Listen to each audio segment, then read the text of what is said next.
It would be an act of barbarism of unparalleled proportions in peacetime. Politically and legally, a third runway at Heathrow is undeliverable, and it certainly will not happen, because there will now be a massive legal challenge. About all this report will do is galvanise local residents in their opposition to a third runway at Heathrow. A lot of people are very frightened and scared. They love this village, they love their homes, they love the lives that they've built, it's all they know. And now it's just going to be destroyed for the benefit of another runway, which probably could go to Gatwick. I'm actually quite happy.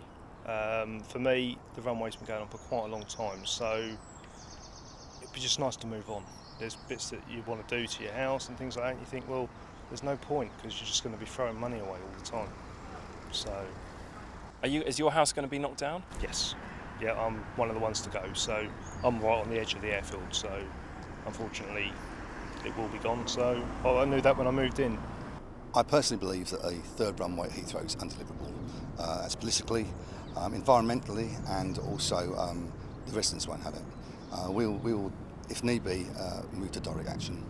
If you look at the maths, politically, Heathrow expansion is not deliverable. It's not legally deliverable either. If you look at the report, it says we want Heathrow expansion if a number of things can happen, not least meeting air quality targets. Well, there's not an air quality expert in the world who believes that you can reconcile Heathrow expansion with any of the air quality targets we've been set. So the answer is no, this is not the end of the road. This is a delay. This is a nuisance for a lot of people who are worried about this issue. It's a nuisance for all the MPs here who'd like to be campaigning on other issues, but the conclusion will be the same. Heathrow expansion will not happen. I don't think my services as a bulldozer blocker will be required for decades, if ever, because I don't think this is going to happen. I think this is the sort of thing you could possibly have got away with in China in the 1950s.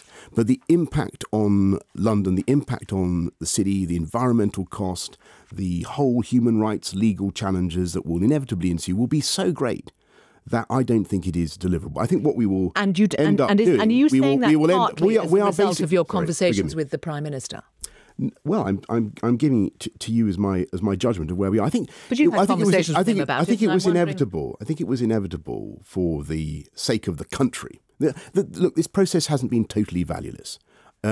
What is going to happen now? We had to go through this.